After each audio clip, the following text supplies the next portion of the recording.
Come on hallelujah. ಸಂತೋಷವಾಗಿದ್ದೀರಾ? Praise the Lord. ದೇವರ ನಾಮಕ್ಕೆ ಸ್ತೋತ್ರ. ಮತ್ತು ದೇವರ ವಾಕ್ಯ ಹೇಳ್ತೈತೆ, ಯಾರು ನನ್ನನ್ನು ಹುಡುಕುತ್ತಾರೋ ಅವರು ಕಂಡುಕೊಳ್ತಾರೆ ಎಂಬುದಾಗಿ. ಹಲ್ಲೆಲೂಯ. ಈವನ್ ದೇವರ ವಾಕ್ಯದ ಸತ್ಯಾರ್ಥಗಳ ವಿಷಯದಲ್ಲೂ ಅಷ್ಟೇ ನಮಗೆ ತಿಳ್ಕೊಳ್ಳಬೇಕು ಎಂಬುದಾಗಿ ಆಸೆಯಿಂದ ಆಸಕ್ತಿಯಿಂದ ನಾವು ಸರ್ಚ್ ಮಾಡಲಿಕ್ಕೆ ಪ್ರಾರಂಭಿಸುವಂಥದ್ದಾದರೆ ದೇವರ ವಾಕ್ಯವು ದೊಡ್ಡ ಗನಿ ಇದ್ದ ಹಾಗೆ ಮತ್ತು ದೊಡ್ಡ ಮತ್ತು ಮತ್ತು ಅದರಿಂದ ಸಂಪತ್ತನ್ನು ನಮ್ಮ ಜೀವಿತಕ್ಕೆ ಒದಗಿಸಿಕೊಡುವಂಥದ್ದಾಗಿರ್ತದೆ. Hallelujah. Praise Lord. Praise the Lord. ದೇವರ ನಾಮಕ್ಕೆ ಸ್ತೋತ್ರವಾಗಲಿ. Praise God for this opportunity that God has given to us one more time to come like this. ಹೀಗೆ ನಿಮ್ಮ ಮಧ್ಯದಲ್ಲಿ ಈಗ ನಾವು ಸೇರಿ ಬರುವುದಕ್ಕೆ ಕರ್ತನು ಕೊಟ್ಟಂತ ಅವಕಾಶಕ್ಕಾಗಿ ನಾನು ಕರ್ತನಿಗೆ ಸ್ತೋತ್ರ ಮಾಡ್ತೇನೆ. Today we are going to learn about what is inductive method of Bible study. ಈ ದಿನ inductive method of Bible study ಅಂದರೆ ಏನು ಎಂಬುದಾಗಿ ಈ ವಿಧಾನದ ಬಗ್ಗೆ ನಾವು ತಿಳಿಯುತ್ತೇವೆ. ಕನ್ನಡದಲ್ಲಿ ಅನುಗಮನದ ಬೈಬಲ್ ಅಧ್ಯಯನ ವಿಧಾನ ಎಂಬುದಾಗಿ ಇದಕ್ಕೆ ಹೇಳಲ್ಪಡುವಂಥದ್ದಾಗಿರ್ತದೆ. Can somebody tell me what did we learn last week? ಯಾರಾದ್ರೂ ಹೋದ ವಾರ ನಾವೇನು ಕಲ್ತಿದ್ದೇವೋ ಯಾರಾದ್ರೂ ಹೇಳ್ಬೋದಾ?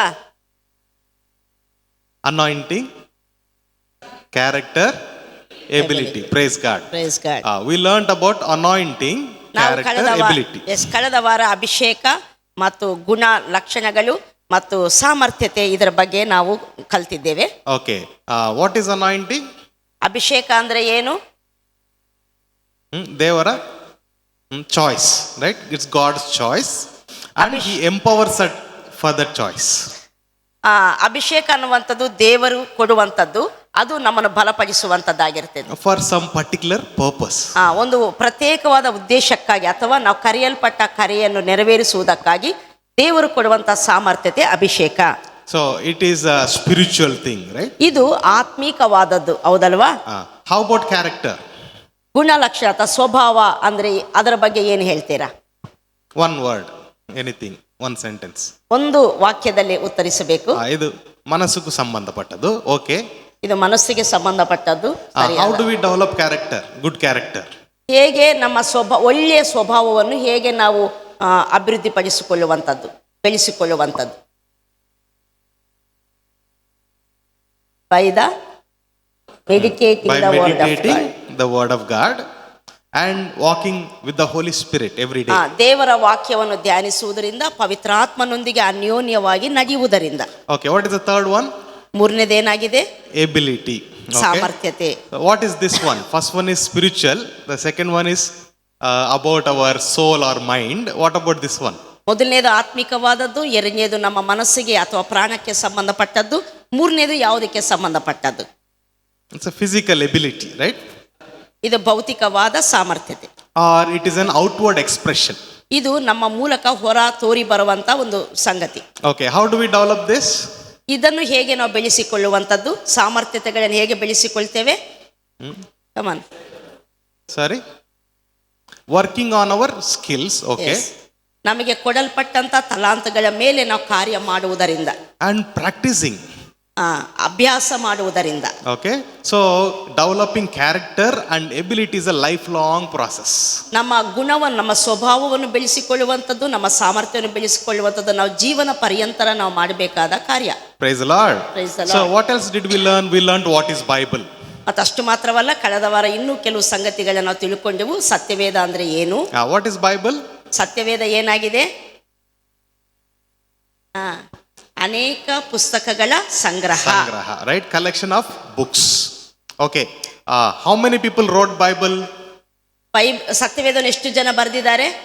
40 people. 40 ಜನ. Okay. What was the time gap between Genesis and Revelation? How many years? ಸತ್ಯವೇದದಿಂದ ಪ್ರಕಟನ ತನಕ ಎಷ್ಟು ವರ್ಷಗಳ ಕಾಲ ಹಿಡಿದಿದೆ? Right, 1500 years. Very good. Okay, how many books are there in the Bible? ಎಷ್ಟು ಪುಸ್ತಕಗಳು ಸತ್ಯವೇದದಲ್ಲಿ ಇದ್ದಾವೆ? 66. ಎಲ್ಲ ಸಿಸ್ಟರ್ಸ್ ಆನ್ಸರ್ ಮಾಡ್ತಾ ಇದ್ದಾರೆ. 66 books are there in the Bible. 66 ಪುಸ್ತಕಗಳು ಸತ್ಯವೇದದಲ್ಲಿ ಇದ್ದಾವೆ. Very good. Good job. Very good. Okay. What else did we learn about Bible? Bible ಬಗ್ಗೆ ನಾವೇನು ಕಲಿತೇವೆ? Anything else we learned? ಇನ್ನು ಏನಾದರೂ ಕಲಿತಿದ್ದೇವಾ ಸತ್ಯವೇದದ ಬಗ್ಗೆ? Okay. What is the oldest civilization? ಹಳೆಯ ಒಡಂಬಡಿಕೆಯ ನಾಗರಿಕತೆ ಏನಾಗಿತ್ತು? Indus Valley civilization, this area in northern part of India. Oldest one is Mesopotamia. Okay. Mesopotamia. Around 3100 or 3500 BC. Okay, ಕ್ರಿಸ್ತು ಪೂರ್ವ 3100ರಿಂದ 3500 ವರ್ಷದ ಆ ಮಧ್ಯಕಾಲದಲ್ಲಿ ಸತ್ಯವೇದದ ನಾಗರಿಕತೆ ಕಂಡು ಬರುವಂತದ್ದಾಗಿರುತ್ತೆ. First 5 books in the Bible are written by ಮೊದಲನೇ 5 ಪುಸ್ತಕಗಳು ಸತ್ಯವೇದದಲ್ಲಿ ಯಾರು ಬರೆದಿದ್ದಾರೆ? Moses. Right. Okay. So Moses wrote the first 5 books. When did he write? ಯಾವಾಗ ಆ ಪುಸ್ತಕಗಳನ್ನು ಆತನು ಬರೆದಿದ್ದಾನೆ?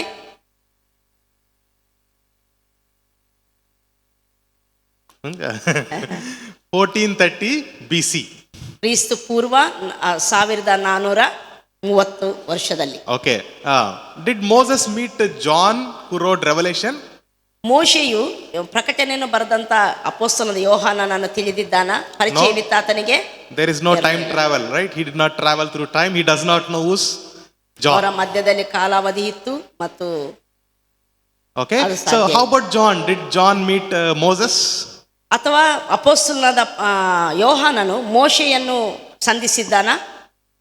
No. ಇಲ್ಲ. Right? But all these 40 people over the period of 1500 years, they wrote about the same thing. ಈ 40 ಜನ ಗ್ರಂಥಕರ್ತರು 1500 ವರ್ಷದ ಕಾಲಾವಧಿಯಲ್ಲಿ ಬೇರೆ ಬೇರೆ ಭಾಗಗಳಲ್ಲಿ ಬೇರೆ ಬೇರೆ ಸಮಯಗಳಲ್ಲಿ ಅವರು ಸತ್ಯವೇದವನ್ನು ಬರೆದಿರುತ್ತಾರೆ. They wrote about only one thing, that is love of God and salvation of mankind through Jesus Christ. ಅವರೆಲ್ಲರೂ ಬರೆದಿರುವಂತದ್ದು ಒಂದೇ ವಿಷಯದ ಕುರಿತು, ದೇವರ ಪ್ರೀತಿ, ದೇವರು ಕ್ರಿಸ್ತನಲ್ಲಿ ಲೋಕಕ್ಕೆ ಅನುಗ್ರಹಿಸಿರುವಂತ ರಕ್ಷಣೆ.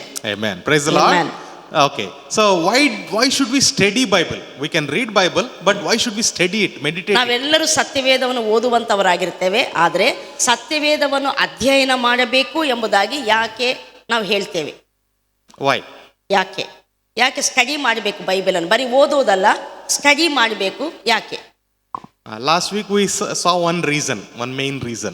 ಒಂದು ಮತ್ತು ಮುಖ್ಯವಾದ ಕಾರಣವನ್ನು ನಾವು ಮಾತಾಡಿಕೊಂಡೆವು. It has so many different literature styles. ಯಾಕಂದರೆ ಸತ್ಯವೇದ ಅನೇಕ ವಿಧವಾದ ಬರಹ ಶೈಲಿಗಳನ್ನು ಹೊಂದಿರುವಂತದ್ದಾಗಿದೆ. It has so many different literature styles and poems. It has wisdom books, prophetic books, like that. So many books are there in the Bible. ಇದರಲ್ಲಿ ಕೀರ್ತನ ಭಾಗಗಳು, ಜ್ಞಾನೋಕ್ತಿಗಳೆಂಬುದಾಗಿ, ಮತ್ತಷ್ಟು ಮಾತ್ರವಲ್ಲ ಇತಿಹಾಸದ ಸಂಗತಿಗಳು, ಅನೇಕ ಮತ್ತು ಪ್ರವಾದನ ಪುಸ್ತಕಗಳು ಹೀಗೆ ಇರುವಂತವಾಗಿರ್ತವೆ. Yeah. So we can't read Bible in the same way from beginning till the end. We cannot read like that. ಸತ್ಯವೇದವನ್ನು ಒಂದೇ ರೀತಿಯಲ್ಲಿ ಪ್ರಾರಂಭದಿಂದ ಅಂತ್ಯದ ತನಕ ಓದುವುದಕ್ಕೆ ಆಗುವುದಿಲ್ಲ. And we get confused if we read like that. ಹಾಗೆ ನಾವು ಓದಲಿಕ್ಕೆ ಪ್ರಾರಂಭಿಸುವಂತದ್ದಾದ್ರೆ ನಮಗೆ ಗಲಿಬಿಲಿ ಉಂಟಾಗ್ತೈತೆ. Okay, one more reason to study Bible is New Testament. If you want to completely understand, you need to take Old Testament also. ಯಾಕೆ ಸತ್ಯವೇದವನ್ನು ಅಧ್ಯಯನವೇ ಸ್ಟಡಿನೇ ಮಾಡಬೇಕಂದ್ರೆ, ಹೊಸ ಒಡಂಬಡಿಕೆಯನ್ನು ಸಂಪೂರ್ಣವಾಗಿ ನಾವು ಅರ್ಥ ಮಾಡಿಕೊಳ್ಬೇಕಂದ್ರೆ ನಮಗೆ ಹಳೆ ಒಡಂಬಡಿಕೆಯನ್ನು ಸಹ ನಾವು ಅರ್ಥ ಮಾಡಿಕೊಂಡಿರಬೇಕಾಗುತ್ತದೆ. Okay, for example, somebody may say, why Jesus has to die on the cross? He can remove the sin. ಕೆಲವರು ಹೀಗೆ ಕ್ವಶನ್ ಆಗ್ತಾರೆ, ಯಾಕೆ ಯೇಸು ಸ್ವಾಮಿ ಶಿಲುಬೆಯಲ್ಲೇ ಪ್ರಾಣ ಕೊಡಬೇಕಾಯ್ತು, ಪಾಪಗಳನ್ನು ಹೀಗೆ ಪರಿಹರಿಸಬಹುದಿತ್ತಲ್ವಾ ಎಂಬುದಾಗಿ. Okay, Paul explained in the New Testament. ಅದನ್ನು ಅಪೊಸ್ತಲನಾದ ಪೌಲನು ಹೊಸ ಒಡಂಬಡಿಕೆಯಲ್ಲಿ ಆತನು ವಿವರಿಸಿದ್ದಾನೆ. But for you to fully understand, you go back and read about the law. ಆದರೆ ಅದನ್ನು ನಾವು ಪೂರ್ಣವಾಗಿ ಅರ್ಥ ಮಾಡಿಕೊಳ್ಳಬೇಕಾದ್ರೆ ನಾವು ಧರ್ಮಶಾಸ್ತ್ರವನ್ನು, ಹಳೆಯ ಒಡಂಬಡಿಕೆಯನ್ನು ನಾವು ಅರ್ಥ ಮಾಡಿಕೊಳ್ಳಬೇಕಾಗ್ತದೆ. One elderly person asked me a question like this. ಒಬ್ಬ ಹಿರಿ ವಯಸ್ಸುಳ್ಳಂತ ವ್ಯಕ್ತಿ ನನ್ನ ಹತ್ರ ಹೀಗೆ ಪ್ರಶ್ನೆಯನ್ನು ಕೇಳಿದರು. Why Paul opposed law so much? I feel bad about that. ಅಪೊಸ್ತಲನಾದ ಪೌಲನು ಧರ್ಮಶಾಸ್ತ್ರವನ್ನು ಯಾಕೆ ಅಷ್ಟಾಗಿ ವ್ಯತಿರೇಕಿಸಿದ್ದಾನೆ ಎಂಬುದಾಗಿ. And he told, I feel bad. Why he is telling like that? Law is good. It's from God. No. ಧರ್ಮಶಾಸ್ತ್ರ ಅನ್ನೋದು ದೇವರಿಂದ ಬಂದಿದೆ, ಅದು ಒಳ್ಳೆಯದಾಗಿದೆ. ಯಾಕೆ ಆತನ ಅದನ್ನು ವ್ಯತಿರೇಕಿಸಿದ್ದಾನೆ, ಅದು ನನಗೆ ತುಂಬಾ ವಿಷಾದವನ್ನು ಉಂಟು ಮಾಡಿದೆ ಎಂಬುದಾಗಿ. For you and me, we may think like that. ನಾವು ಹಾಗೆ ನಾವು ಆಲೋಚಿಸಬಹುದು. But a Jewish person will not think like that. ಆದರೆ ಯಹೂದಿಯಾದಂತ ಒಬ್ಬ ವ್ಯಕ್ತಿ ಆ ರೀತಿ ಆತನ ಯೋಚನೆ ಮಾಡಲಿಕ್ಕೆ ಸಾಧ್ಯವಿಲ್ಲ. Because they know what is the burden of the law. ಅವರಿಗೆ ಗೊತ್ತು ಧರ್ಮಶಾಸ್ತ್ರವು ಎಷ್ಟು ಭಾರವಾದದ್ದು ಎಂಬುದಾಗಿ. Okay, so for that you have to go back to Old Testament. ಆದ್ದರಿಂದ ನಾವು ಹೊಸ ಒಡಂಬಡಿಕೆಯನ್ನು ಅರ್ಥ ಮಾಡಿಕೊಳ್ಬೇಕಾದ್ರೆ ಹಳೆಯ ಒಡಂಬಡಿಕೆಗೆ ನಾವು ಹೋಗಬೇಕಾಗ್ತದೆ. In the same way, for you to read only Old Testament, you will miss the completeness. ಆದರೆ ನಾವು ಬರೀ ಹಳೆ ಒಡಂಬಡಿಕೆಯನ್ನು ಮಾತ್ರ ಓದಿ ಅರ್ಥ ಮಾಡಿಕೊಳ್ಳುವಂಥದ್ದಾದರೆ ಸತ್ಯವೇದದ ಪರಿಪೂರ್ಣ ಸತ್ಯವನ್ನು ನಾವು miss ಮಾಡಿಕೊಳ್ಳುವಂಥವರಾಗಿರ್ತೇವೆ. And if you take examples when you are preaching, especially when you take examples only from the Old Testament, it's dangerous. ನಾವು ಪ್ರಸಂಗವನ್ನು ಮಾಡುವಾಗ ಅಥವಾ ಉಪದೇಶವನ್ನು ಮಾಡುವಾಗ ಹಳೆ ಒಡಂಬಡಿಕೆಯಿಂದ ಮಾತ್ರ ನಾವು ಉದಾಹರಣೆಗಳನ್ನು ತೆಗೆದುಕೊಳ್ಳುವಂಥದ್ದಾದರೆ ಅದು ಅಪಾಯಕಾರಿಯಾಗಿರ್ತದೆ. It should be matched with the New Testament.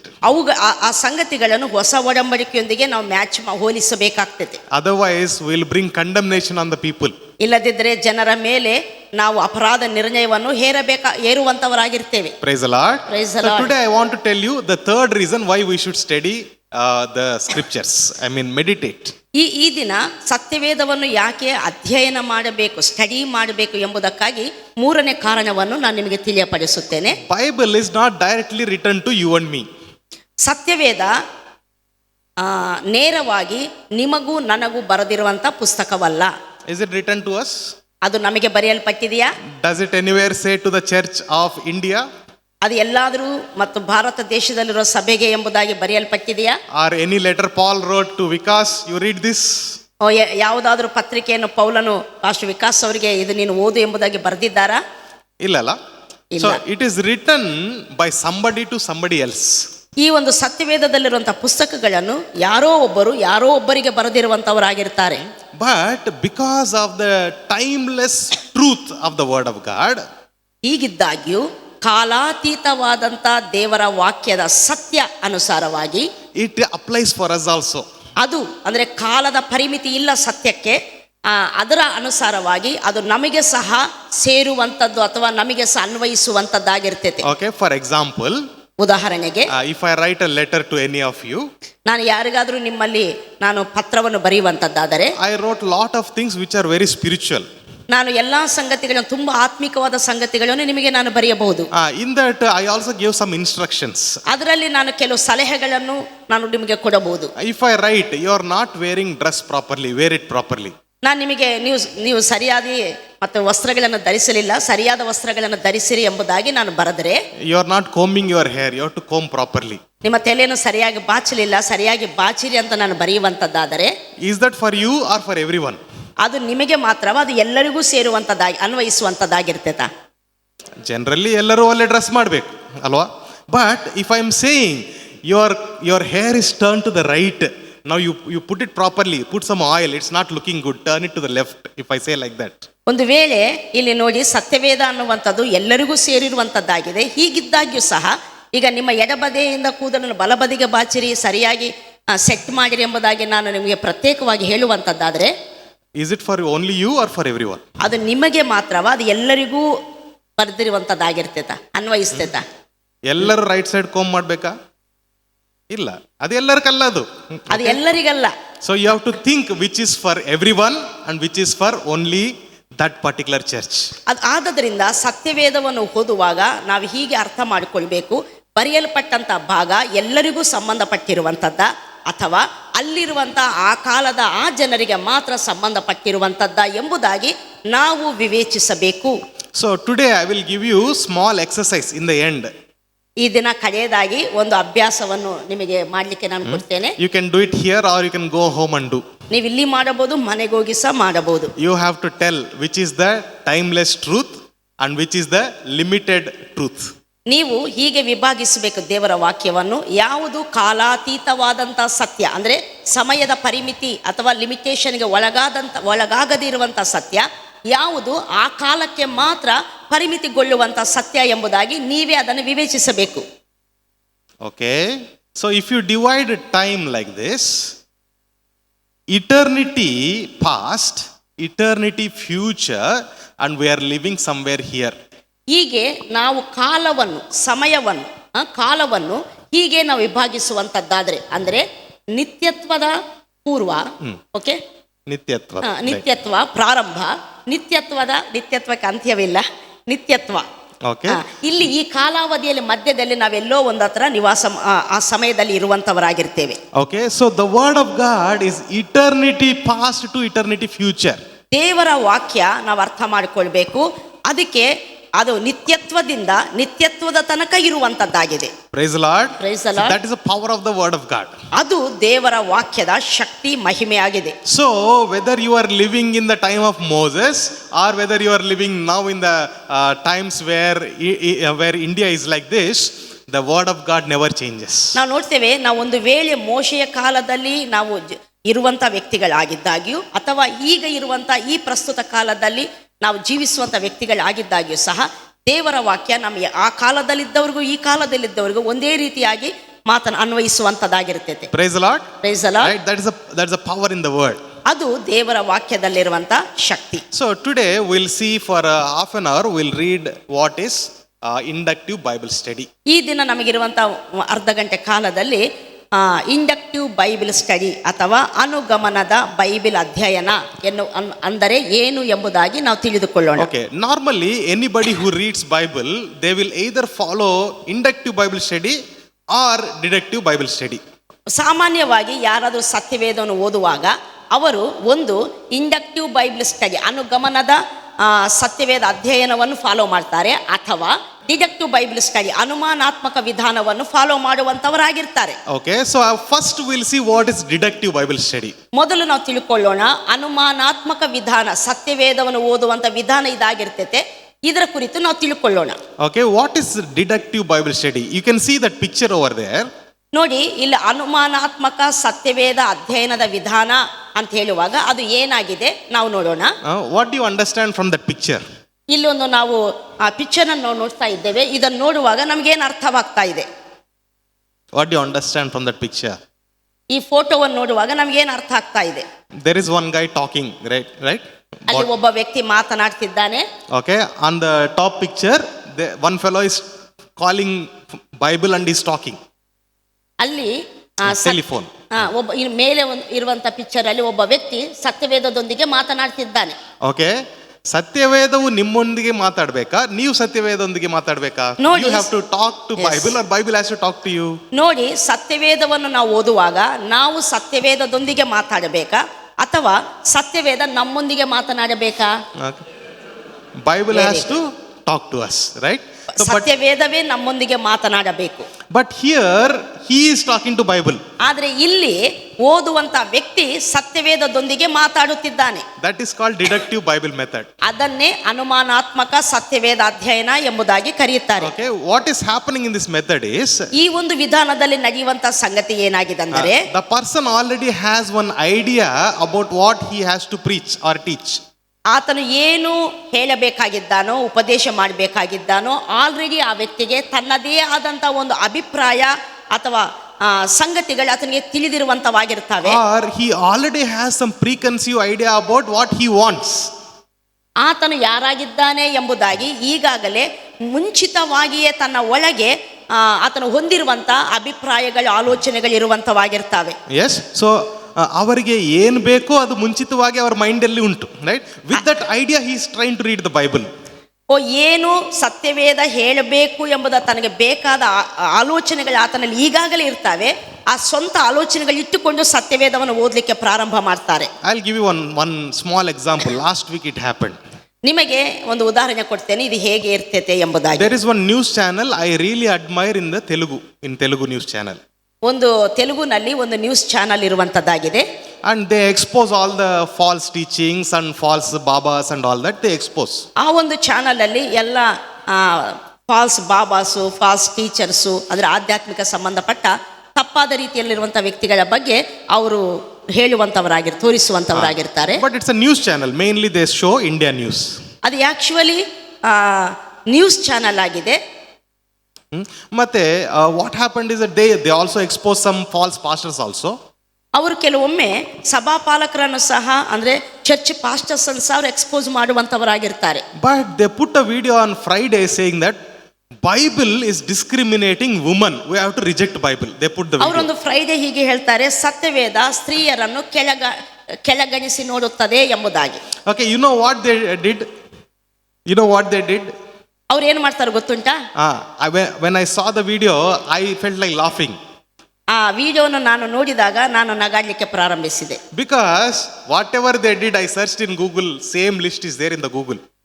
ಅವ್ರು ಏನೆಲ್ಲ ಮಾಡ್ತಾರೋ ನಾನು ಗೂಗಲಲ್ಲಿ ಸರ್ಚ್ ಮಾಡುವಾಗ ಎಲ್ಲ ಸಂಗತಿಗಳಲ್ಲಿ ಕಂಡು ಬರ್ತವೆ. What they did is they went to Google and said, what Bible verses speak against women? ಅವರು ಗೂಗಲಲ್ಲಿ ಸರ್ಚ್ ಮಾಡ್ತಾರೆ ಸತ್ಯವೇದ ಸ್ತ್ರೀಯರಿಗೆ ವಿರೋಧವಾಗಿ ಏನು ಮಾತಾಡುತ್ತದೆ ಎಂಬುದಾಗಿ. And they took the list of Bible verses and taka there's reading. Google ಕೊಡುವಂತ ಸತ್ಯವೇದ ವಚನಗಳನ್ನು ಅವರು ತಗೊಂಡು ಅದನ್ನು ಇಲ್ಲಿ ವಿವರಿಸಲಿಕ್ಕೆ ಪ್ರಾರಂಭಿಸ್ತಾರೆ. That is called deductive Bible study. ಅದುವೇ ಅನುಮಾನಾತ್ಮಕ ಸತ್ಯವೇದ ಅಧ್ಯಯನದ ವಿಧಾನ ಎಂಬುದಾಗಿ. They don't know what it is they're saying. ನಿಜಕ್ಕೂ ಸತ್ಯವೇದದ ಆ ವಚನಗಳು ಏನನ್ನು ಕುರಿತು ಹೇಳ್ತವೆ ಎಂಬುದಾಗಿ ಅವರಿಗೆ ಗೊತ್ತಿಲ್ಲ. For example, they took one verse. ಉದಾಹರಣೆಗೆ ಒಂದು ವಾಕ್ಯವನ್ನು ಅವರು ತಗೊಳ್ತಾರೆ. It says that woman has to obey the man or husband. ಸತ್ಯವೇದ ಹೇಳುವಂತ ಒಂದು ಮಾತು ಉಂಟಲ್ವಾ, ಸ್ತ್ರೀಯರು ತಮ್ಮ ಗಂಡಂದರಿಗೆ ಅಧೀನರಾಗಿರಬೇಕು ಎಂಬುದಾಗಿ. And he is questioning how this is saying only women has to obey. That means man should not obey. ಹೇಗೆ ಸ್ತ್ರೀ ಮಾತ್ರ ವಿಧೇಯತೆ ತೋರಬೇಕಾದ್ರೆ ಇದು ಹೇಗೆ ಆಗ್ತೈತೆ, ಪುರುಷನ ಸಹ ವಿಧೇಯತೆ ತೋರಬೇಕಲ್ವಾ ಎಂಬುದಾಗಿ ಅವರು ಮಾತಾಡ್ತಾರೆ. Just next verse it says, in the next verse it says, ಅದರ ಇನ್ನೊಂದು ವಚನವೇ, ಅದರ ಹಿಂದೆ ಬರುವಂತ ವಚನವೇ ಹೇಳ್ತೈತೆ. It says that man has to love woman the way Christ loved and gave life. ಕ್ರಿಸ್ತನು ಸಭೆಯನ್ನು ಪ್ರೀತಿಸಿ ತನ್ನನ್ನು ಒಪ್ಪಿಸಿಕೊಟ್ಟ ಪ್ರಕಾರ ಪ್ರತಿ ಪುರುಷನು ತನ್ನ ಹೆಂಡತಿಯನ್ನು ಪ್ರೀತಿಸಬೇಕೆಂಬುದಾಗಿ ದೇವರ ವಾಕ್ಯ ಹೇಳ್ತತೆ. ಅದೋದಿಲ್ಲ, ಕೆಳಗಿರುವಂಥದ್ದು ಓದಿದ್ದಾರೆ, ಮೇಲೆ ಬಿಟ್ಟು ಬಿಟ್ಟಿದ್ದಾರೆ. Right, so they did not read what actually it says. They took only that verse. ಅವರು ಆ ವಚನವನ್ನು ಮಾತ್ರ ತಗೊಂಡಿದ್ದಾರೆ, ಯಾಕಂದ್ರೆ ಅದು ಅವರಿಗೆ ಬೇಕಾಗಿರುವಂತ ವಚನ ಆದ್ರಿಂದ ಅದನ್ನು ಮಾತ್ರ ತಗೊಂಡಿದ್ದಾರೆ. ನೆಕ್ಸ್ಟ್ ವಚನವನ್ನು ಅವರು ಬಿಟ್ಟು ಬಿಟ್ಟಿದ್ದಾರೆ. Many times when we preach also we are doing this mistake. ಅನೇಕ ಸಾರಿ ನಾವು ಉಪದೇಶ ಮಾಡುವಾಗ ಪ್ರಸಂಗಿಸುವಾಗ ಸಹ ನಮಗೆ ಏನು ಬೇಕೋ ಆ ಸಂಗತಿಗಳನ್ನು ಮಾತ್ರ ನಾವು ಆ ರೀತಿ ಮಾತ್ರ ತಗೊಳ್ಳುವಂತವರಾಗಿರ್ತೇವೆ. Like a mixture or churmuri, right? We are taking some words from Old Testament, New Testament, that one mix together take. ನಮಗೆ ಇರುವಂತ ಅಭಿಪ್ರಾಯವನ್ನು ಸತ್ಯ ಎಂಬುದಾಗಿ ಸ್ಥಾಪಿಸುವುದಕ್ಕಾಗಿ ಹಳೆಯ ಒಡಂಬಡಿಕೆಯಿಂದ ಮತ್ತು ಹೊಸ ಒಡಂಬಡಿಕೆಯಿಂದ ಆ ರೀತಿ ಕಾಣುವಂತ ವಾಕ್ಯಗಳನ್ನು ಅವುಗಳನ್ನು ಜೋಡಿಸಿ ನಾವು ಹೇಳುವ ಪ್ರಯತ್ನವನ್ನು ಮಾಡುವಂತವರಾಗಿರ್ತೇವೆ. This type of Bible study is not actually completely wrong. It's not fully wrong. Actually ಅನುಮಾನಾತ್ಮಕ ಸತ್ಯವೇದ ಅಧ್ಯಯನ ಅನ್ನುವಂಥದ್ದು ಪರಿಪೂರ್ಣವಾಗಿ ಇದು ತಪ್ಪು ಎಂಬುದಾಗಿ ಸಹ ಹೇಳಿಕ್ಕಾಗಲ್ಲ. If you already know what Bible is teaching, you studied the Bible, now you can use this method. ಒಂದು ವೇಳೆ ಸತ್ಯವೇದವನ್ನು ನೀವು ಈಗಾಗಲೇ ಸ್ಟಡಿ ಮಾಡಿರುವಂತವರಾಗಿ ಸತ್ಯವೇದ ಏನು ಸತ್ಯವಾಗಿ ಹೇಳ್ತೇತೋ ಅದನ್ನು ನೀನು ತಿಳಿದಿರುವಂತದ್ದಾದ್ರೆ ಈ ಮೆಥಡ್ ಅನ್ನು ನೀನು ಯೂಸ್ ಮಾಡ್ಕೋಬಹುದು. But if you did not do the Bible study at all, you just going and searching some verses and taking, then you can fall into a trap of false teaching anytime. ಈ ಸತ್ಯವೇದದ ಒಂದು ಜ್ಞಾನವೇ ಇಲ್ಲದೆ ಸತ್ಯವೇದದ ಹತ್ರ ನಮ್ಮ ಅಭಿಪ್ರಾಯಗಳನ್ನು ಸಮ್ಮತಿಸುವಂಥ ವಚನಗಳನ್ನು ನಾವು ಧ್ಯಾನ ಮಾಡಲಿಕ್ಕೆ ಹೋಗುವಂಥದ್ದಾದರೆ ಯಾವುದೋ ಒಂದು ಭಾಗದಲ್ಲಿ ಯಾವುದೋ ಒಂದು ಸಾರಿ ನಾವು ತಪ್ಪಾದ ಉಪದೇಶಕ್ಕೆ ಒಳಗಾಗುವಂಥವರಾಗಿರ್ತೇವೆ. Okay, that's why we don't follow this method. ಆದ್ದರಿಂದ ಈ ಅನುಮಾನಾತ್ಮಕ ಸತ್ಯವೇದ ಅಧ್ಯಯನ ಅನ್ನುವಂಥ ಈ ವಿಧಾನವನ್ನು ನಾವು ಅನುಸರಿಸಬಾರದು. We always follow inductive Bible study method. ನಾವು ಯಾವಾಗಲೂ ಸಹ ಅನುಗಮನದ ಸತ್ಯವೇದ ಅಧ್ಯಯನ ಇಂಡಕ್ಟಿವ್ ಬೈಬಲ್ ಸ್ಟಡಿ ವಿಧಾನವನ್ನು ಅನುಸರಿಸಬೇಕು. What is there in the picture there? ಇಲ್ಲಿ ಈ ಪಿಕ್ಚರ್ ಅಲ್ಲಿ ಏನು ಕಾಣುವಂತದ್ದಾಗಿದೆ? ಸತ್ಯವೇದಕ್ಕೆ ಅವರು ಕನ್ನಡಿಯನ್ನು ಇಟ್ಟು ಮ್ಯಾಗ್ನಿಫೈಡ್ ಗ್ಲಾಸ್ ಅನ್ನು ಇಟ್ಟು ನೋಡ್ತಾ ಇದ್ದಾರೆ. Right, that means that they are looking into details. ಅವರು ಸತ್ಯವೇದ ಏನು ಹೇಳ್ತೈತೆ ಎಂಬುದಾಗಿ ಅದನ್ನು ವಿವರವಾಗಿ ಕಂಡುಕೊಳ್ಳುವ ಪ್ರಯತ್ನವನ್ನು ಮಾಡ್ತಿದ್ದಾರೆ. So in this Bible study method, ಈ ಒಂದು ಸತ್ಯವೇದ ಅಧ್ಯಯನದ ವಿಧಾನದಲ್ಲಿ okay, it is also called as a part of hermeneutics ಎಂಬುದಾಗಿ ಕರೀತಾರೆ. It comes in the Bible colleges actually. ಇದು ಆಕ್ಚುಲಿ ಈ ಒಂದು ವಿಧಾನ ಹರ್ಮನ್ಯೂಟಿಕ್ಸ್ ಅನ್ನುವಂಥ ಸಂಗತಿಯಲ್ಲಿ ಬರುವಂತದ್ದಾಗಿದೆ. ಇದು ಬೈಬಲ್ ಕಾಲೇಜಲ್ಲಿ ಉಪಯೋಗಿಸ್ತಾರೆ. This is the right way of studying Bible. ಇದು ಸತ್ಯವೇದವನ್ನು ಅಧ್ಯಯನ ಮಾಡುವ ಸರಿಯಾದ ವಿಧಾನವಾಗಿರುತ್ತದೆ. Once you learn this method, ಒಂದು ಸಾರಿ ಈ ರೀತಿಯಲ್ಲಿ ಸತ್ಯವೇದವನ್ನು ಅಧ್ಯಯನ ಮಾಡಲಿಕ್ಕೆ ನೀವು ಪ್ರಾರಂಭಿಸುವಂತದ್ದಾದರೆ, that's why this class and next week's class is very very important. ಆದ್ದರಿಂದ ಈ ಒಂದು ಕ್ಲಾಸು ಬರುವ ವಾರದಲ್ಲಿರುವಂತಹ ಕ್ಲಾಸು ಬಹಳ ಪ್ರಾಮುಖ್ಯವಾದಂತ ತರಗತಿ ಆಗಿರ್ತದೆ. Because before going into the books, we are going to learn how to study. ನಾವು ನೆಕ್ಸ್ಟ್ ವೀಕಲ್ಲಿ ಸತ್ಯವೇದದ ಪುಸ್ತಕಗಳನ್ನು ಅಧ್ಯಯನ ಮಾಡಲಿಕ್ಕೆ ಹೋಗ್ತೇವೆ. ಆಗ ಹೇಗೆ ಅದನ್ನು ಅಧ್ಯಯನ ಮಾಡಬೇಕೆಂಬುದಾಗಿ ನಾವು ಸ್ಪಷ್ಟವಾಗಿ ತಿಳಿಯಲಿಕ್ಕೆ ಸಾಧ್ಯವಾಗ್ತದೆ. Once you learn how to study, nobody can cheat you. ಒಂದು ಸಾರಿ ಸತ್ಯವೇದವನ್ನು ಹೇಗೆ ಸ್ಟಡಿ ಮಾಡಬೇಕು, ಅಧ್ಯಯನ ಮಾಡಬೇಕೆಂಬುದಾಗಿ ನಿಮಗೆ ತಿಳಿಯುವಂಥದ್ದಾದರೆ ನಿಮ್ಮನ್ನು ಯಾರು ಮೋಸ ಮಾಡಲಿಕ್ಕೆ ಸಾಧ್ಯವಾಗಲ್ಲ. Praise the Lord. Praise the Lord. Okay, so in this method, these are the steps that we follow. ಈ ವಿಧಾನದಲ್ಲಿ ಕೆಲವು ಹಂತಗಳಿದ್ದಾವೆ, ನಾವು ಫಾಲೋ ಮಾಡಬೇಕಾದ ಹಂತಗಳಿದ್ದಾವೆ. Okay, the first thing is to do what? What does it say? First thing. ಮೊದಲನೇ ಸಂಗತಿ, inductive Bible ಸ್ಟಡಿಯನ್ನು ನಾವು ಮಾಡುವಾಗ ನಾವು ಮಾಡಬೇಕಾದ ಮೊದಲನೇ ಸಂಗತಿ ಯಾವುದು? Pray. Praise God. ಪ್ರಾರ್ಥನೆ. Can everybody say pray? Prayer. Prayer. Praise the ಎಲ್ಲರೂ Lord. ಹೇಳೋಣ. Okay, so the first thing to do is to pray. ಪ್ರಾರ್ಥನೆ ಮಾಡುವಂಥದ್ದು. Why we should pray? ಯಾಕೆ ನಾವು ಪ್ರಾರ್ಥನೆ ಮಾಡಬೇಕು ಸತ್ಯವೇದ ಅಧ್ಯಯನ ಮಾಡುವಾಗ? ಅಲ್ಲ, Because God is the writer of this book. ಯಾಕಂದರೆ ದೇವರೇ ಸತ್ಯವೇದವನ್ನು ಬರೆಸಿರುವಂತಾತನು, ಅದರ ರಚಯಿತ ದೇವರೇ ಆಗಿದ್ದಾನೆ. That's why even after 1500 of years of gap, Bible does not say anything that is against the Bible. ಈ 1500 ವರ್ಷಗಳ ಅಂತರದಲ್ಲಿ ಕಾಲಾವಧಿಯಲ್ಲಿ ಸತ್ಯವೇದ ಬರೆಯಲ್ಪಟ್ಟಿದ್ದಾಗ್ಯೂ ಸತ್ಯವೇದ ಎಲ್ಲೂ ಸಹ ಸತ್ಯವೇದವನ್ನು ವಿರೋಧಿಸುವುದಿಲ್ಲ, ವ್ಯತಿರೇಕಿಸುವುದಿಲ್ಲ. Because Holy Spirit is the writer. ಯಾಕಂದ್ರೆ ಪವಿತ್ರಾತ್ಮನ ಒಬ್ಬರೇ ಈ ಎಲ್ಲಾ ಪುಸ್ತಕಗಳನ್ನು ಸತ್ಯವೇದದಲ್ಲಿ ಬರೆಸಿರುವಂತಾತನಾಗಿದ್ದಾನೆ. So Jesus said, ಆದದರಿಂದ ಯೇಸು ಹೇಳಿದರು, when the Spirit of truth comes, when the Holy Spirit comes, ಸತ್ಯದ ಆತ್ಮನ ಅಂದ್ರೆ ಪವಿತ್ರಾತ್ಮನು ನಿಮ್ಮ ಮೇಲೆ ಬರುವಾಗ He will lead you into all truth. ನಿಮ್ಮನ್ನು ಸರ್ವ ಸತ್ಯಕ್ಕೆ ಆತನು ನಡೆಸಿಕೊಂಡು ಹೋಗುತ್ತಾನೆ. He will remind you of what I have taught. ನಾನು ನಿಮಗೆ ಏನು ಹೇಳಿದ್ದೇನೋ ಕಲಿಸಿದ್ದೇನೋ ಅದನ್ನು ನಿಮಗೆ ಜ್ಞಾಪಕಪಡಿಸುವನು. Praise the Lord. Praise the So Lord. to understand Bible, whose help you need? ನಾವು ಸತ್ಯವೇದವನ್ನು ಸರಿಯಾಗಿ ಅರ್ಥ ಮಾಡಿಕೊಳ್ಬೇಕಾದ್ರೆ ಯಾರ ಸಹಾಯ ಬೇಕು? We need Him. Holy Spirit. ಪವಿತ್ರಾತ್ಮನು. Praise God. Praise the Lord. Right? Holy Spirit is enough. ಪರಿಶುದ್ಧಾತ್ಮನು ಸಾಕು. Praise God. So that's why we pray first. ಆದದರಿಂದ ಮೊದಲನೇದಾಗಿ ನಾವು ಪ್ರಾರ್ಥಿಸಬೇಕು. Okay, the second step is to read. ಎರಡನೇ ಸಂಗತಿ, ಎರಡನೇ ಹಂತ ಯಾವುದು ಅಂದರೆ ಓದುವಂಥದ್ದು. Okay, read means not normally reading, ಓದುವಂಥದ್ದಂದ್ರೆ ಸುಮ್ಮನೆ ಹೀಗೆ ಓದುವಂಥದ್ದಲ್ಲ, but reading and then reading again you're reading 3 times. ಓದುವಂಥದ್ದು, ತಿರುಗಿ ಓದುವಂಥದ್ದು, ತಿರುಗಿ ಓದುವಂಥದ್ದು, 3 ಸಾರಿ ಒಂದು ಸಂಗತಿಯನ್ನು ನಾವು ಓದಬೇಕಾಗ್ತದೆ. Praise the Lord. Praise the Lord. ಒಂದು ವಚನ ಅಲ್ಲ, not single verse reading 3 times, ಒಂದು ವಚನವನ್ನು 3 ಸಾತಿ ಓದುವಂಥದ್ದಲ್ಲ, but you have to at least take 1 chapter and read it fully. ಕನಿಷ್ಠ ಒಂದು ಅಧ್ಯಾಯವನ್ನಾದರೂ 3 ಸಾತಿ ನಾವು ಓದಬೇಕು ಅಧ್ಯಯನ ಮಾಡುವಾಗ. Okay, so we always suggest one thing. ನಾವು ಯಾವಾಗಲೂ ಒಂದು ಸಲಹೆಯನ್ನು ನಾವು ಕೊಡುತ್ತೇವೆ. If you are taking one letter or epistle, ನೀವು ಯಾವುದಾದ್ರೂ ಒಂದು ಪತ್ರಿಕೆಯನ್ನು ಅಧ್ಯಯನ ಮಾಡಲಿಕ್ಕೆ ನೀವು ತೆಗೆದುಕೊಳ್ಳುವಂಥದ್ದಾದರೆ read fully once, full. ಒಂದು ಸಾರಿ ಇಡೀ ಪತ್ರಿಕೆಯನ್ನು ನೀವು ಓದಬೇಕು. And then the chapter wise you read 2 times, 3 times. ಆದ ನಂತರ ಒಂದೊಂದು ಚಾಪ್ಟರ್ ಅನ್ನು ಎರಡು ಸಾರಿ 3 ಸಾರಿ ನೀವು ಓದಬೇಕು. Because like I gave that example of that news channel. ನಾನು ಈಗಾಗಲೇ ನ್ಯೂಸ್ ಚಾನಲ್ದು ನಾನು ಒಂದು ಉದಾಹರಣೆ ಕೊಟ್ಟನಲ್ವಾ. If they had read the full chapter, they would have understood. ಖಂಡಿತವಾಗಿ ಅವರು ಒಂದು ವೇಳೆ ಆ ಪತ್ರಿಕೆಯ ಒಂದು ಫುಲ್ ಅಧ್ಯಾಯವನ್ನು ಅವರು ಓದುವಂಥದ್ದಾದರೆ ಸತ್ಯವೇದ ಏನು ಹೇಳ್ತೈತೆ ಎಂಬ ಅವಗಾಹನ ಅವರಿಗೆ ಬರ್ತಾ ಇತ್ತು. Right? In the same way, if we read a full chapter only, we will understand. ಅದೇ ರೀತಿ ನಾವು ಸಹ ಇಡೀ ಅಧ್ಯಾಯವನ್ನು ಓದುವಂಥದ್ದಾದರೆ ಸತ್ಯವೇದ ಏನು ಹೇಳ್ತೈತೆ ಎಂಬುದಾಗಿ ನಮ್ಗೆ ಅರ್ಥವಾಗ್ತದೆ. How many times we should read? ಎಷ್ಟು ಸಾರಿ ನಾವು ಅಧ್ಯಯನ ಮಾಡುವಾಗ 3 ಭಾಗವನ್ನು ಓದಬೇಕು? 3 ಸಾತಿ. Okay. After this, we have 3 steps to follow. ಇದರ ನಂತರ 3 ಹಂತಗಳು ನಾವು ಅನುಸರಿಸಬೇಕಾಗುತ್ತದೆ. So first level is to observe. ಮೊದಲನೇ ಹಂತ ಗಮನಿಸುವಂತದ್ದು. Okay, see there one binoculars. So what they are doing is they are observing. We have to observe the text. ಅದು ಏನು ತೋರಿಸ್ತೈತಂದ್ರೆ ಏನಿದೆ ಎಂಬುದಾಗಿ ಸ್ಪಷ್ಟವಾಗಿ ತಿಳಿಯಲು ಅದನ್ನು ಗಮನಿಸುವಂತದ್ದಾಗಿದೆ. What is this step called? Observation. ಈ ಒಂದು ಹಂತವನ್ನು ಏನಂತ ಕರೀತಾರೆ? ಗಮನಿಸುವಂತದ್ದು. Okay, that means to ask a question, what is Bible actually speaking? ಅದು ಅದರ ಅರ್ಥವೇನೆಂದರೆ ಸತ್ಯವೇದ ನಿಜಕ್ಕೂ ಏನನ್ನು ಕುರಿತು ಮಾತನಾಡ್ತತೆ ಎಂಬುದಾಗಿ ತಿಳಿಯುವ ಪ್ರಯತ್ನ. I'll tell you how to do that. ಹೇಗೆ ಅದನ್ನು ಮಾಡೋದು ನಾನು ನಿಮಗೆ ಹೇಳ್ತೇನೆ. The second step is to interpret. ಎರಡನೇ ಸಂಗತಿ ಅದರ ಅರ್ಥವನ್ನು ತಿಳಿಸುವಂತದ್ದು. Okay, so what is it? What is the meaning of what it is saying?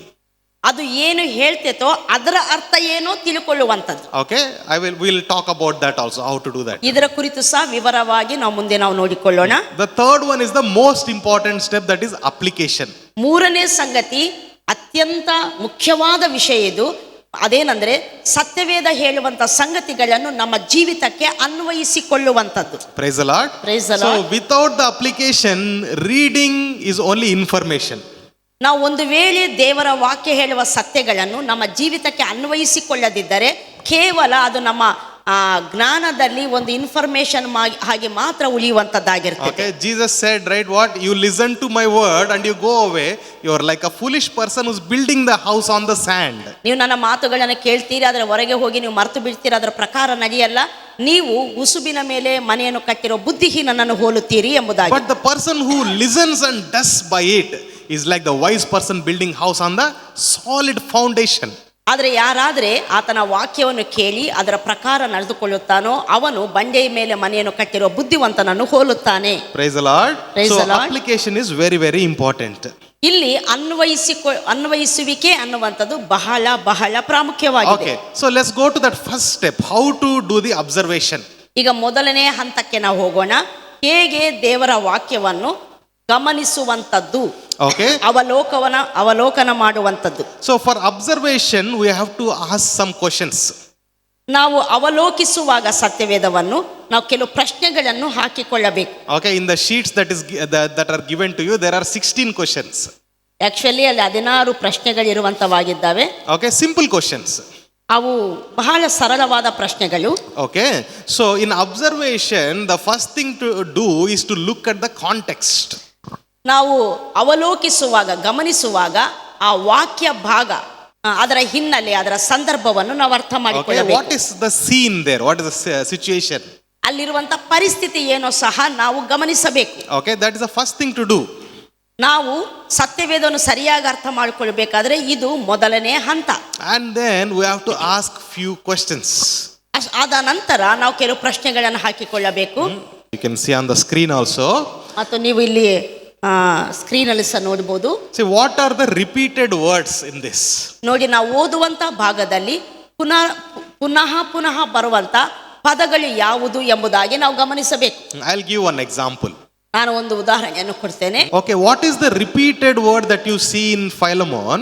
ಫಿಲಮೋನನಿಗೆ ಬರೆದಂತ ಪತ್ರಿಕೆಯಲ್ಲಿ ತಿರುಗಿ ಬರುವಂತ ಪದೇ ಕಾಣುವಂತ ಪದವು ಯಾವುದಾಗಿದೆ? The repeated word in Philemon is love.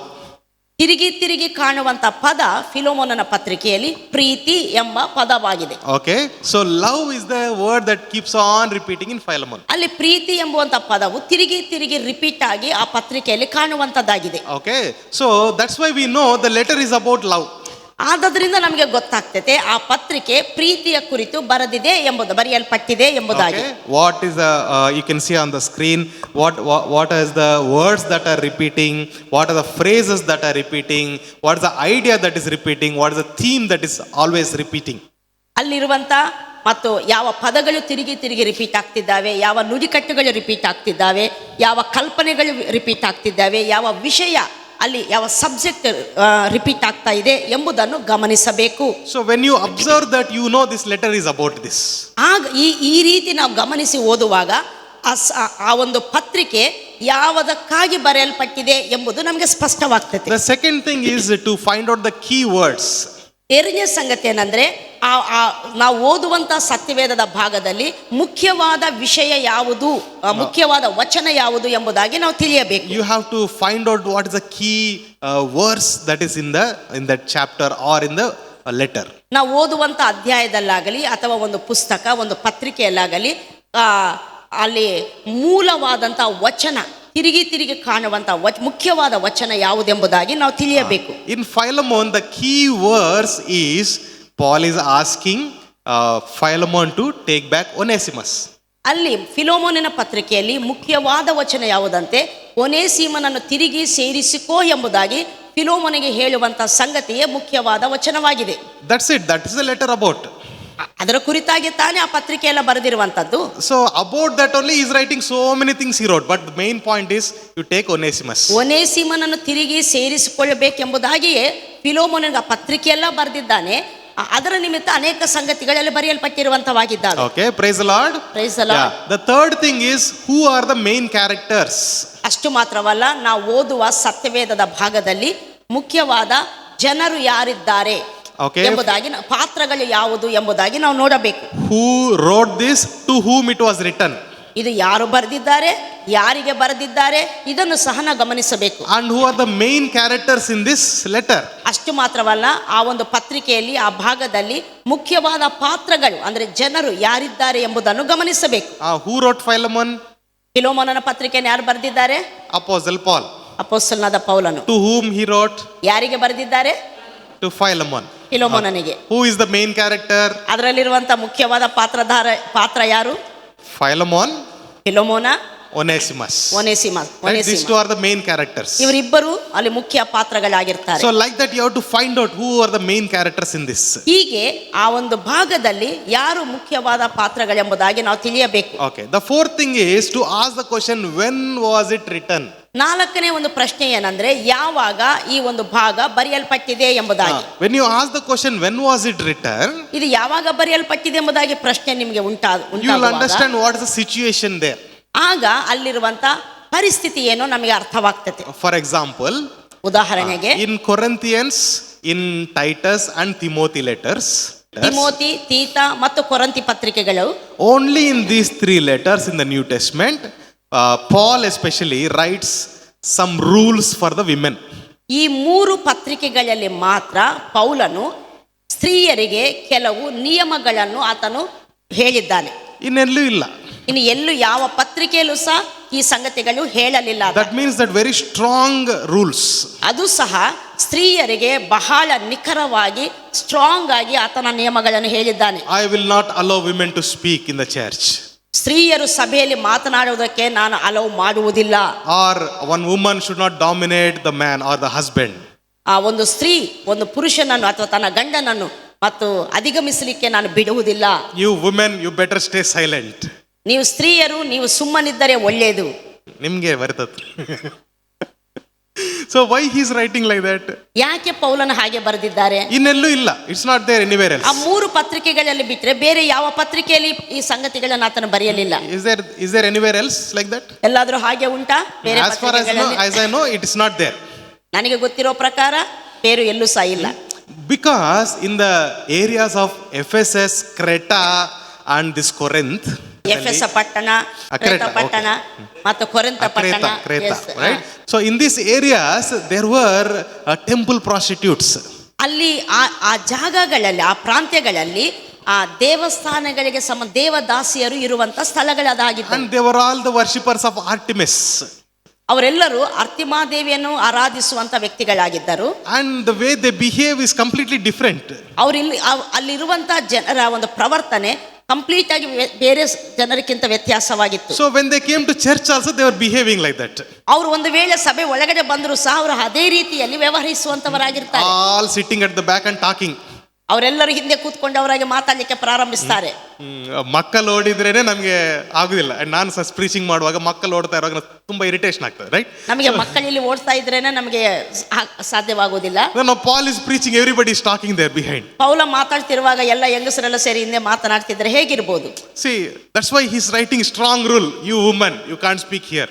ಆದ್ರಿಂದ ಪೌಲನಲ್ಲಿ ಸ್ತ್ರೀಯರಿಗೆ ಆತನು ಸ್ಟ್ರಾಂಗ್ ಆಗಿ ಹೇಳ್ತಾನೆ, ನೀವು ಸ್ತ್ರೀಯರು ಸಭೆಯಲ್ಲಿ ಮಾತಾಡಬಾರದು. This is not for everyone. ಇದು ಎಲ್ಲಾ ಸ್ತ್ರೀಯರಿಗೂ ಅಲ್ಲ. So that's why we need to identify which is for me, which is not for me.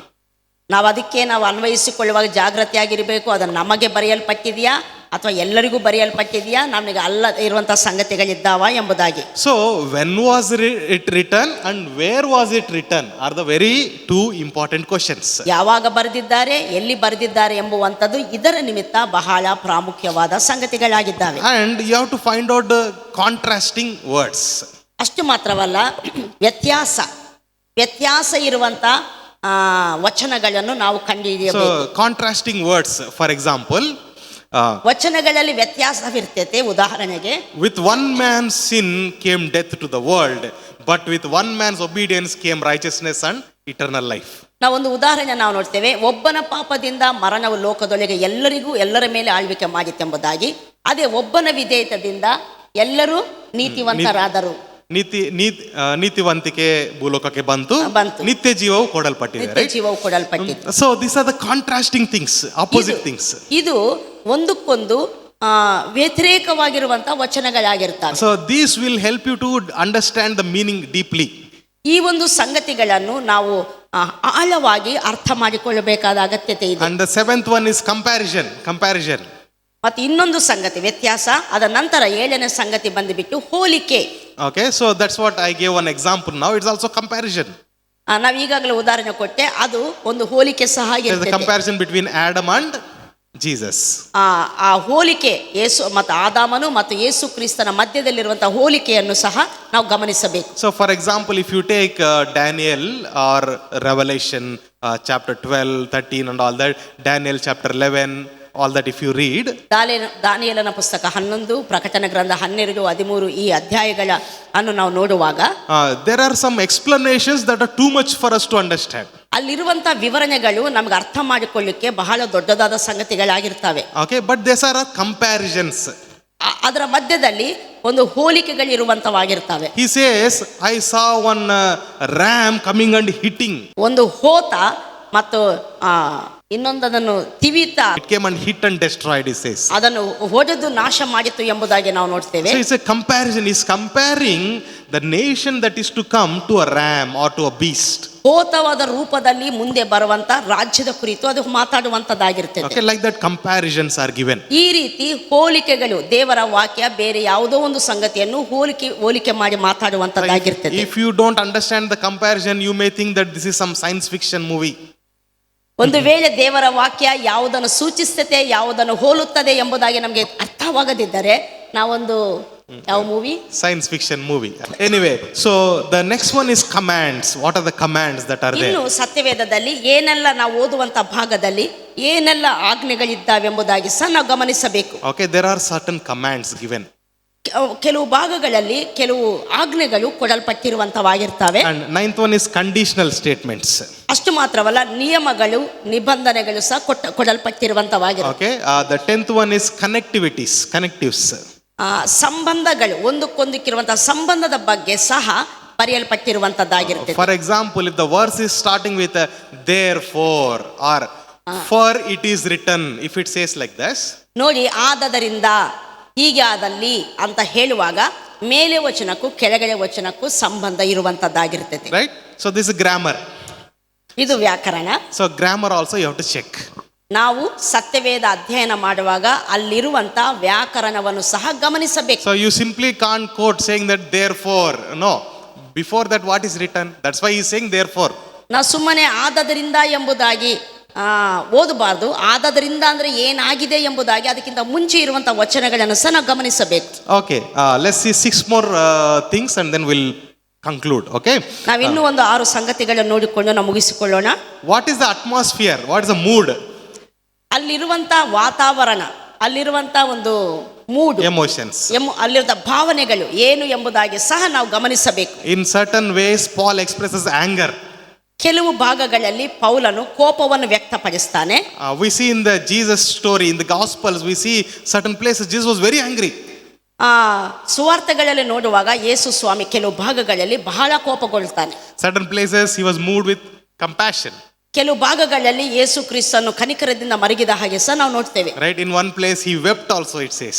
ಕೆಲವು ಒಂದು ಭಾಗದಲ್ಲಿ ನಾವು ನೋಡ್ತೇವೆ ಆತನು ಕಣ್ಣೀರು ಬಿಟ್ಟನು ಎಂಬುದಾಗಿ. So understand the mood with which the verse is given. ಆ ವಚನಗಳಲ್ಲಿ ಕಾಣುವಂತ ಅವರ ಭಾವನೆಗಳನ್ನು ಸಹ ನಾವು ಗಮನಿಸಬೇಕು.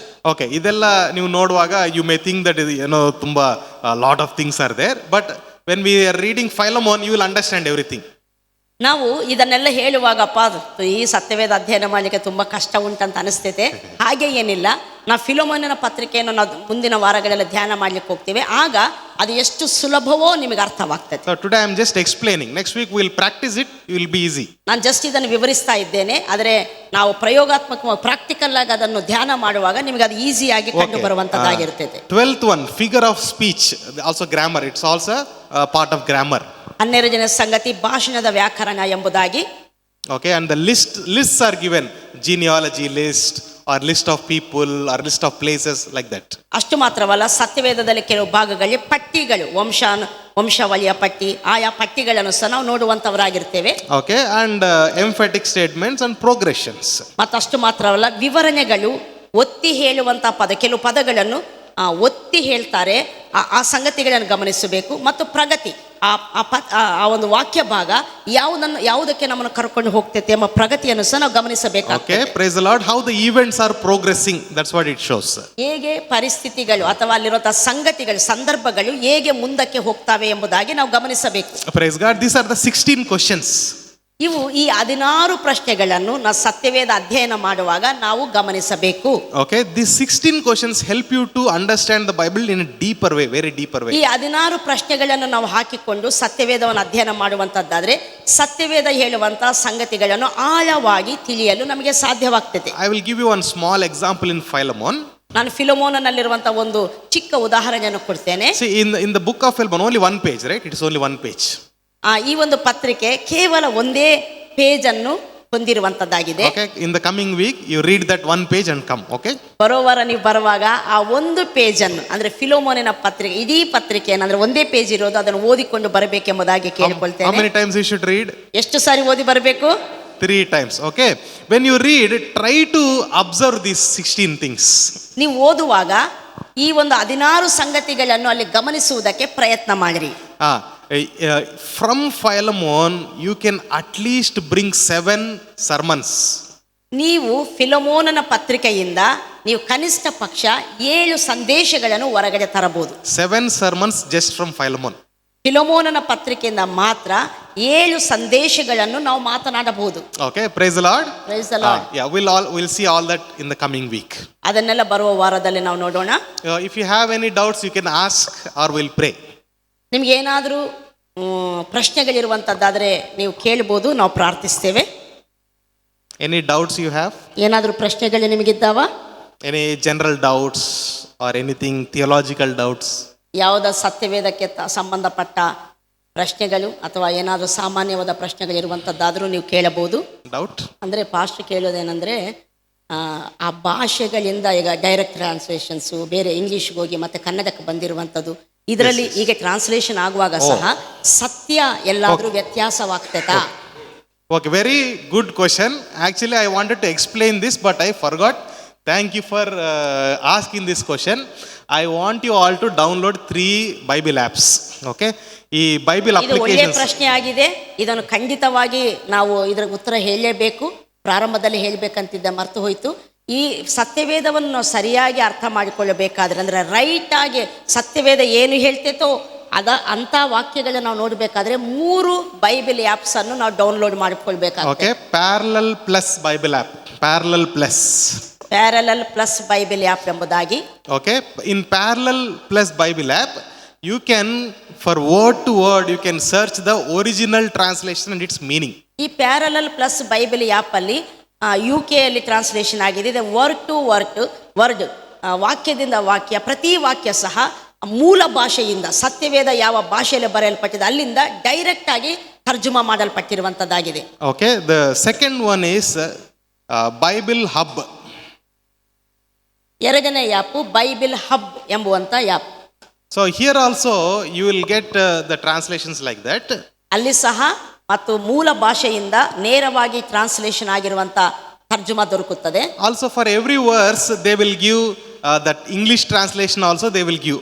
All the other translations will be in the below.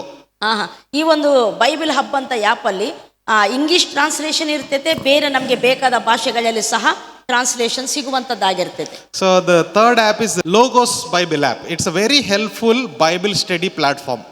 ಇದು ಸತ್ಯವೇದವನ್ನು ಸ್ಟಡಿ ಮಾಡುವುದಕ್ಕೆ ಬಹಳ ಸಹಾಯಕಾರಿಯಾಗಿರುವಂತ ಒಂದು app. Okay, but before using that you do your study. If you have doubt you see here. ಇದನ್ನು ಉಪಯೋಗಿಸುವುದಕ್ಕಿಂತ ಮುಂಚೆ ನಿಮ್ಮ ಸತ್ಯವೇದವನ್ನು ನೀವು ಸ್ಟಡಿ ಮಾಡಿರಿ. ಅಲ್ಲಿ ಏನಾದರೂ ನಿಮಗೆ ಡೌಟ್ ಬರುವಂಥದ್ದಾದರೆ, ಏನಾದರೂ ಇನ್ನೂ ಹೆಚ್ಚಾಗಿ ತಿಳಿಯಬೇಕಾದರೆ ಮಾತ್ರ ಈ ಆ್ಯಪ್ಗಳನ್ನು ನೀವು search ಮಾಡಬೇಕೆಂಬುದಾಗಿ ಕೇಳಿಕೊಳ್ತೇನೆ. So if you have any confusion like translation ಸರಿ ಉಂಟಾ ಇಲ್ವಾ, if you have that doubt, these 3 apps are very helpful. Translation ಸರಿ ಉಂಟಾ ಇಲ್ಲ ಎಂಬುದು ಡೌಟ್ ಬಂದಾಗ ಅವಾಗ ಇದನ್ನು ಸರ್ಚ್ ಮಾಡಬೇಕೆಂಬುದಾಗಿ ಹೇಳ್ತೇವೆ. Especially in the Kannada Bible. ಮುಖ್ಯವಾಗಿ ನಾವು ಕನ್ನಡ ಬೈಬಲ್ ಅನ್ನು ಧ್ಯಾನ ಮಾಡುವಾಗ, because Telugu Bible was directly translated from the original language. Telugu Bible ಬಂದುಬಿಟ್ಟು ಮೂಲ ಭಾಷೆಯಿಂದ ನೇರವಾಗಿ ತರ್ಜುಮಾ ಮಾಡಲ್ಪಟ್ಟಿದೆ. Kannada Bible was translated from English. ನಮ್ಮ ಕನ್ನಡ ಸತ್ಯವೇದ ಅನ್ನುವಂಥದ್ದು ಇಂಗ್ಲಿಷ್ ಬೈಬಿಲಿಂದ ತರ್ಜುಮಾ ಮಾಡಲ್ಪಟ್ಟಿದೆ. So that's why our pastor also sometimes quotes Telugu Bible, because it's directly taken from original language. ಆದ್ದರಿಂದ ನಮ್ಮ ಸಭಾಪಾಲಕರು ಸಹ ಅನೇಕ ಸಾರಿ ತೆಲುಗು ಬೈಬಲ್ ಅನ್ನು ರೆಫರ್ ಮಾಡ್ತಾರೆ. Okay, so that's why in Kannada, if you have doubt, you go into this. Kannada Bible ಅಲ್ಲಿ ನಿಮ್ಗೆ doubt ಇರುವಂತದ್ದಾದ್ರೆ ಈ ಆ್ಯಪ್ಗಳನ್ನು ಸಂಪರ್ಕಿಸಿ. Okay, praise God. Praise God. Anything else you want to ask?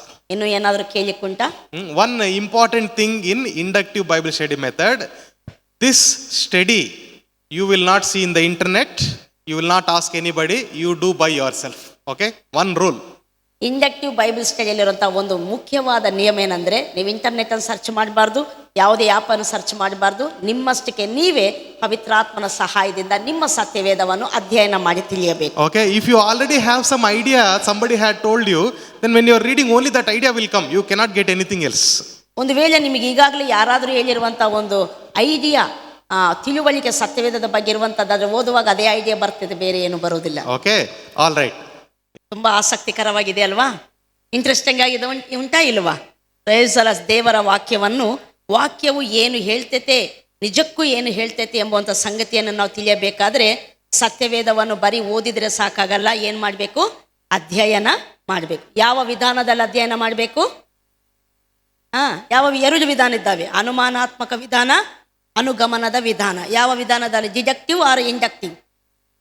ಇದರಲ್ಲಿ ಮಾಡಿದರೆ ಮಾತ್ರ ನಾವು ಸತ್ಯವೇದವನ್ನು ಸರಿಯಾಗಿ ಅರ್ಥ ಮಾಡಿಕೊಳ್ಳಿಕ್ಕಾಗ್ತದೆ. Price the lord. ಹೇಗೆ ಮಾಡಬೇಕೆಂಬುದಾಗಿ ನಾವು ನೋಡಿದ್ದೇವೆ. ಮುಖ್ಯವಾಗಿ ಅದನ್ನು ಗಮನಿಸುವುದರಿಂದ, ಯಾವಾಗ, ಏನು, ಯಾರು, ಎಲ್ಲಿ, ಯಾರಿಗೆ, ಇವೆಲ್ಲ ಪ್ರಶ್ನೆಗಳನ್ನು ಹಾಕ್ಕೊಂಡು ಗಮನಿಸುವುದರಿಂದ ನಾವು ಸತ್ಯವೇದ ಏನು ಹೇಳ್ತೈತೋ ಸರಳವಾಗಿ ಬಹಳ ಈಸಿಯಾಗಿ ನಾವು ತಿಳ್ಕೊಳ್ಳುವಂಥವರಾಗಿರ್ತೇವೆ. Price the lord. ಕೆಲವರು ಕೇಳ್ತಾರೆ ಹೇಗೆ ಗೊತ್ತಾಗ್ತೈತೆ ಈ ವಿಷಯಗಳಂತೇಳಿ. ನಾನು ಹೇಳ್ತೇನೆ ಏನೂ ಸಹ ಇಲ್ಲ, ಅದರಲ್ಲಿ ವಿಶೇಷತೆ ಏನೂ ಇಲ್ಲ. ಅದನ್ನು ಗಮನ ಕೊಟ್ಟು ಓದುವಂಥದ್ದಾದರೆ ದೇವರಾತ್ಮ ನಮಗಿದ್ದಾನೆ, ನಿಶ್ಚಯವಾಗಿ ಪ್ರತಿಯೊಬ್ಬರಿಗೂ ಅದನ್ನು ಪ್ರಕಟ ಮಾಡುವಂಥ ಆತನಾಗಿರ್ತಾನೆ. ನಾವು ಪ್ರಾರ್ಥನೆ ಮಾಡಿಕೊಳ್ಳೋಣ.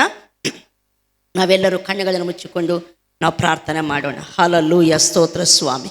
Thank you Jesus. Hallelujah, hallelujah, ಸ್ತೋತ್ರ ಕರ್ತನೆ. ಪ್ರೀತಿಯುಳ್ಳ ಪರಲೋಕದ ತಂದೆ ದೇವರೇ, ಯೇಸು ಕ್ರಿಸ್ತನ ನಾಮದಲ್ಲಿ ನಿಮಗೆ ಸ್ತುತಿ ಸ್ತೋತ್ರಗಳನ್ನು ಸಲ್ಲಿಸುತ್ತೇನೆ ಸ್ವಾಮಿ. ಈ ದಿನದ ಬೈಬಲ್ ಸ್ಟಡಿಗಾಗಿ ಸ್ತೋತ್ರ, ತಂದಂಥ ಪ್ರತಿಯೊಬ್ಬರಿಗಾಗಿ ಸ್ತೋತ್ರ ಸ್ವಾಮಿ. ಪಾಸ್ಟರ್ ವಿಕಾಸ್ ಅವರಿಗಾಗಿ ಸ್ತೋತ್ರ. ಈ ದಿನ ಅವರಿಂದ ನಿನ್ನ ಆತ್ಮನ ಮೂಲಕ ನಮಗೆ ಹೇಗೆ ಸತ್ಯವೇದವನ್ನು ಅಧ್ಯಯನ ಮಾಡಬೇಕೆಂಬುದಾಗಿ ತಿಳಿಸಿಕೊಟ್ಟಂಥ ಸಂಗತಿಗಳಿಗಾಗಿ ಸ್ತೋತ್ರ ಸ್ವಾಮಿ. ಏನು ಕೇಳಿದ್ದೇವೋ ಅದನ್ನು ನಮ್ಮ ಜೀವನದಲ್ಲಿ ಅನ್ವಯಿಸಿಕೊಂಡು ಅಳವಡಿಸಿಕೊಂಡು ನಡೆಯುವುದಕ್ಕೆ ನಿನ್ನ ಕೃಪೆಯನ್ನು ನಾವು ಕೇಳಿಕೊಳ್ಳುತ್ತೇವೆ ಸ್ವಾಮಿ. ನಿನ್ನ ನಾಮಕ್ಕೆ ಸ್ತೋತ್ರ ಮಾಡ್ತಾ ಎಲ್ಲವನ್ನು ಒಪ್ಪಿಸಿಕೊಡ್ತಾ ಯೇಸು ನಾಮದಲ್ಲಿ ಪ್ರಾರ್ಥಿಸಿ ಬೇಡಿ ಹೊಂದಿದ್ದೇವೆ ತಂದೆಯೇ, amen. Praise the Lord. God bless you all.